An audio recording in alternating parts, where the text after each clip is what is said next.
Olá, aqui é a Helga do canal Desde Espanha.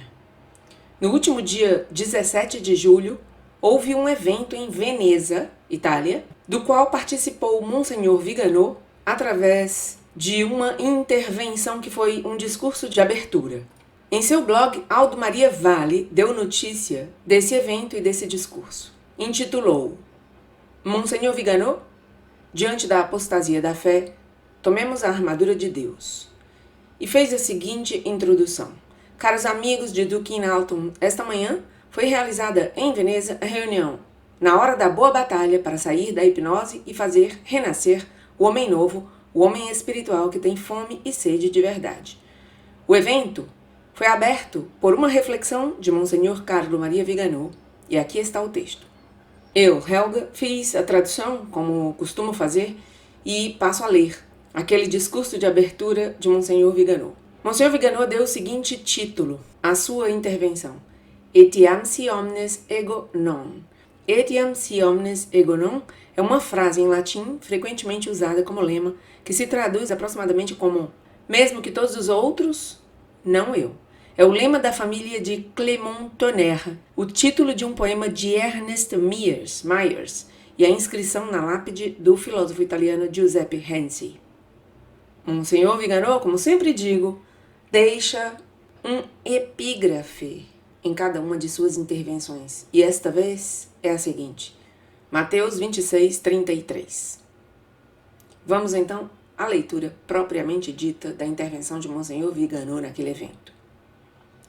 Essa conferência tem o privilégio de realizar-se em uma cidade com um passado glorioso, na qual seus governantes souberam aplicar sabiamente aquele bom governo que encontra na religião o princípio inspirador e informador de todo o reino temporal. A República Sereníssima conjugou todos os aspectos positivos da monarquia, da aristocracia e da democracia em um sistema querido e pensado para favorecer a prática da religião, o bem-estar honesto de seus cidadãos, o desenvolvimento das artes e dos ofícios, a promoção do comércio e do intercâmbio cultural, a cuidadosa gestão da coisa pública e a prudente administração da justiça. Enquanto Veneza permaneceu fiel à sua alta vocação, prosperou em todos os campos. Quando o último de seus doges se permitiu corromper-se pela maçonaria e pelas falsas filosofias do iluminismo, afundou no espaço de poucos anos, condenada a ser invadida, saqueada e expoliada de seus tesouros. Da história da Sereníssima, isto é, de Veneza, podemos extrair uma grande lição para os tempos presentes e um aviso severo para o destino de nosso país e das nações em geral. O que indica a decadência de um império é a traição dos ideais que o tornaram grande, a perversão da autoridade, a corrupção do poder, a resignação do povo. Nunca, como nesta época, podemos constatar que o destino do mundo inteiro, e em particular da Europa e das nações ocidentais, está irremediavelmente marcado por todos esses elementos que preludiam inevitavelmente sua queda, sua ruína. A traição dos ideais, da cultura, da civilização, do saber e das artes encontra a própria causa na apostasia da fé, na rejeição de 2 milênios de cristianismo e no desejo de remover com a cancel culture, com a cultura do cancelamento, até mesmo a memória histórica. Tudo quanto foi moldado na era cristã pelo sangue dos mártires, pelo testemunho dos confessores, pela doutrina dos doutores da igreja, pelo magistério dos papas e por todo um tecido de laboriosa caridade que permeava cada âmbito da vida, vem sendo refutado com o constrangimento aborrecido dos renegados no poder. A perversão da autoridade levou a que os governantes, tanto no âmbito civil como no âmbito religioso, não conseguissem cumprir o propósito para o qual ela existe, desviando-se da bonum comune, do bem comum. Assim, depois de ter refutado o direito divino dos soberanos e de reivindicar a origem popular do poder do Estado republicano, em nome dos supostos direitos do homem e do cidadão, a nova classe política revolucionária mostrou-se disposta a vender-se a quem der mais, rebelando-se contra Deus e contra aqueles que afirma representar. As mirabolantes promessas de democracia, de liberdade e de soberania popular foram quebradas na ausência de moral cívica, de senso de dever e de espírito de serviço. Nascida como uma aplicação social dos princípios revolucionários inspirados pela maçonaria, a noção de Estado moderno revelou-se mais um engano colossal em detrimento das massas, que também foram privadas do consolo de uma justiça divina que moderasse os excessos do tirano. É o grito ímpio do crucificai-o, perpetuado no tempo.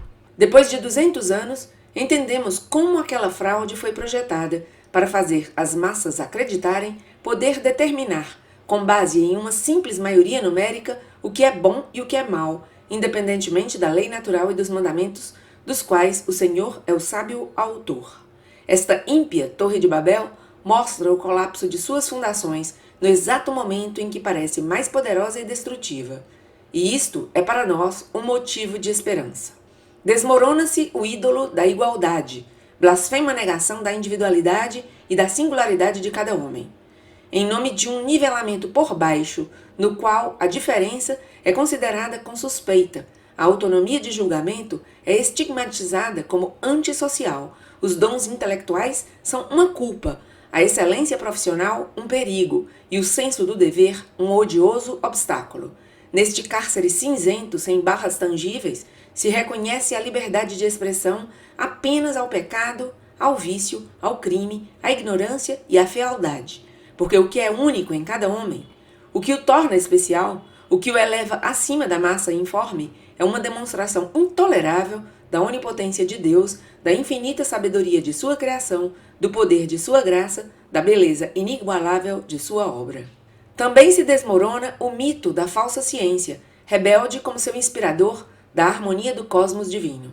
A humilde busca do conhecimento e das regras que regem a criação foi substituída pela presunção luciferina de demonstrar, por um lado, a inexistência de Deus e sua inutilidade para a salvação da humanidade, e por outro, a louca divinização do homem que se considera senhor do mundo, enquanto só pode ser seu guardião, segundo as regras eternas estabelecidas pelo Criador, e onde a sábia consciência da própria fragilidade havia permitido grandes descobertas para o bem da humanidade, hoje o orgulho da razão dá à luz monstros sedentos de poder e de dinheiro, mesmo à custa de dizimar a população mundial. Desmoronam-se as falsas ideologias do liberalismo e do comunismo, já enfraquecidas depois de décadas de imensos desastres políticos, sociais e econômicos, e hoje unidos e aliados como espectros de si mesmos no louco projeto da nova ordem mundial.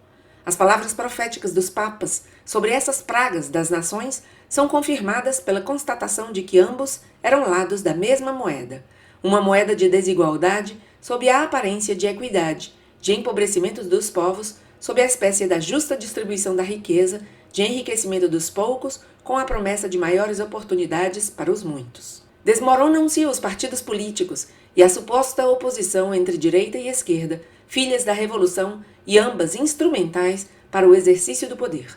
Tendo rejeitado os ideais que ainda os inspiravam, pelo menos nominalmente, até as últimas décadas do século XX, os partidos se transformaram em empresas, terminando por criar uma discrepância intransponível entre a agenda que os impulsiona e as necessidades reais dos cidadãos.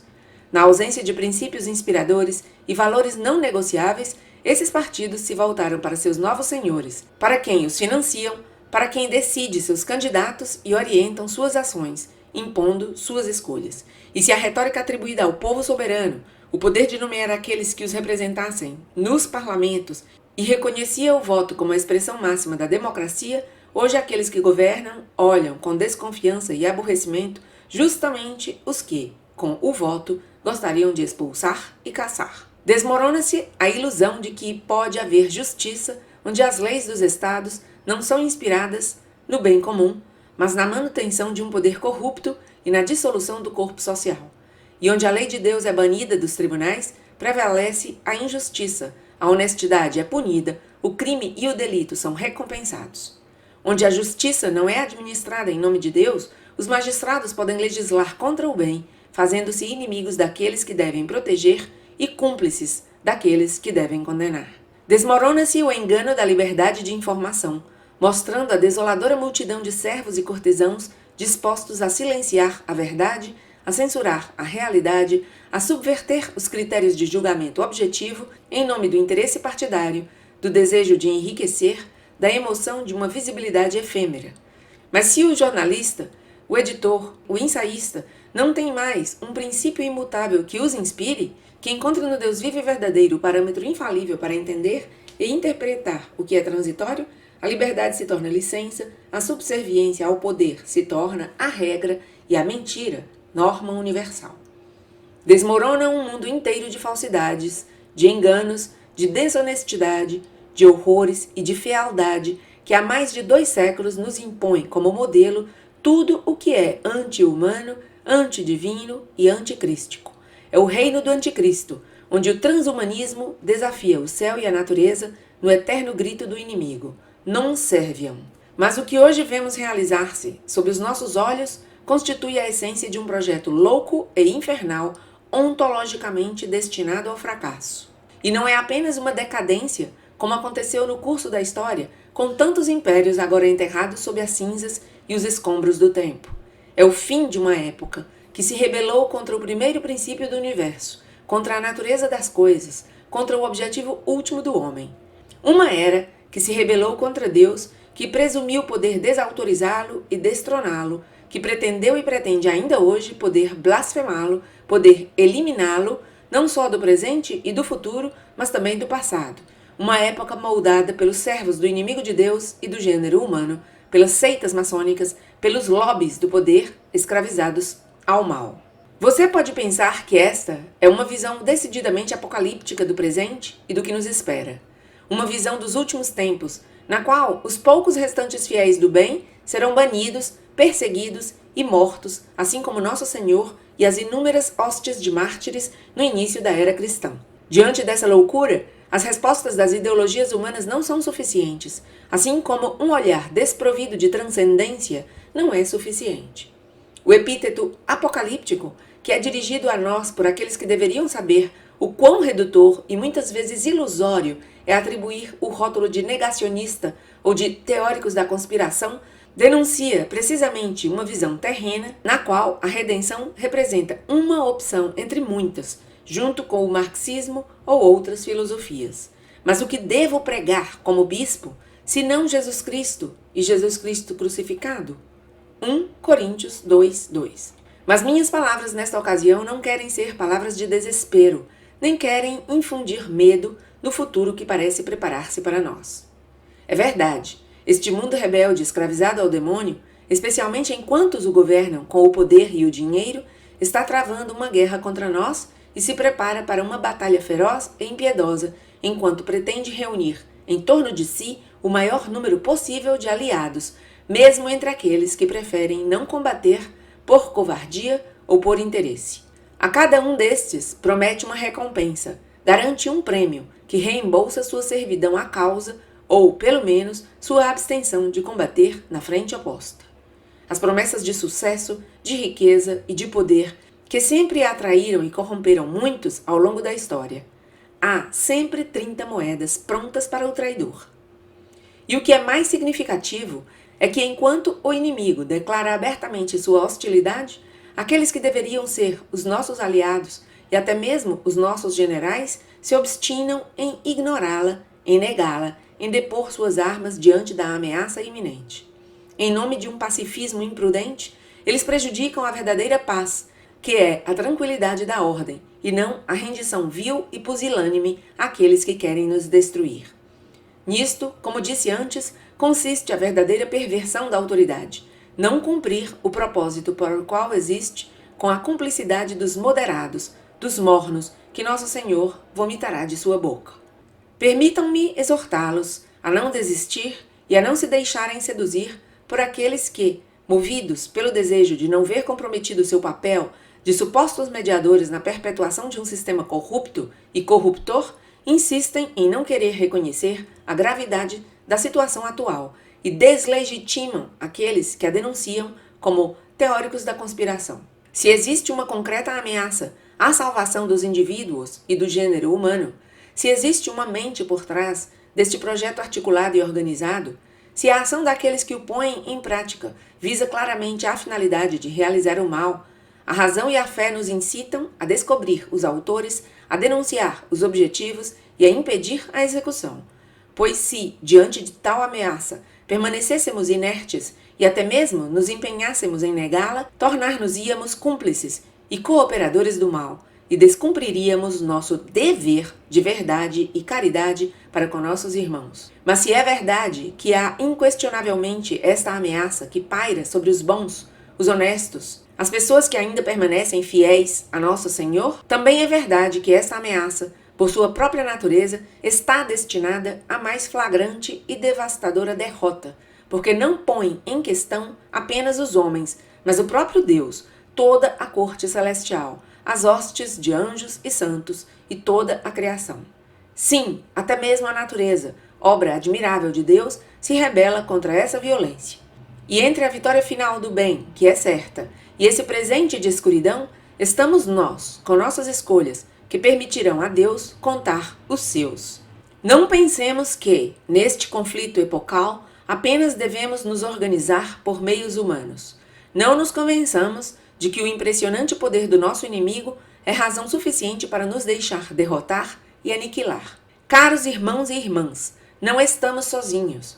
Precisamente porque esta é uma guerra contra a majestade de Deus, ele não se recusará a entrar em campo ao nosso lado, deixando-nos sozinhos para lutar contra um adversário que ousou desafiar ninguém menos que o Onipotente, o Senhor dos Exércitos dispostos em batalha, a cujo nome as bases do universo tremem. Ao contrário, coloquemo-nos a seu lado, sob o glorioso estandarte da cruz, certos de uma vitória inimaginável e de uma recompensa que faz empalidecerem todas as riquezas da terra. Pois o prêmio que nos espera é imortal e eterno, a glória do paraíso, a bem-aventurança eterna, a vida sem fim na presença da Santíssima Trindade. Um prêmio que, no cumprimento do propósito para o qual fomos criados, dar glória a Deus, recompõe a desordem do pecado original na economia da redenção. As armas que devemos afiar neste tempo, para estarmos prontos para a batalha que paira sobre nós, são a vida na graça de Deus, a frequência dos sacramentos, a fidelidade ao imutável depositum fidei, a oração, especialmente do Santo Rosário, o exercício constante das virtudes, a prática da penitência e do jejum, as obras de misericórdia corporal e espiritual para conquistar para Deus nossos irmãos e irmãs distantes ou mornos. Ouçamos a admoestação do apóstolo. Tomai a armadura de Deus para poder resistir ao dia mau e permanecer de pé depois de haver superado todas as provas.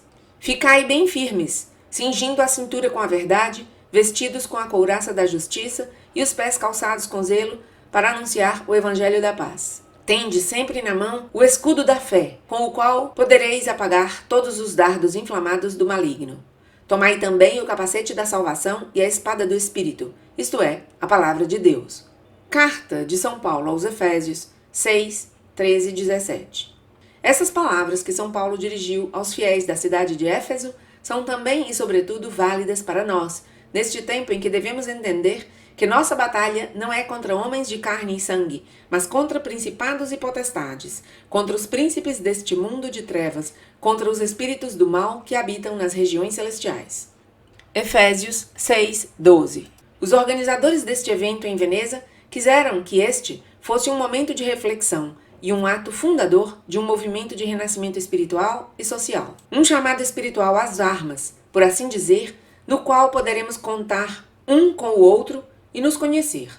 Mas, acima de tudo, para dar um testemunho corajoso dessa fé, que por si só é uma premissa necessária e indispensável para a paz e a prosperidade de nossa amada pátria. Eu o disse, o digo agora e o repito.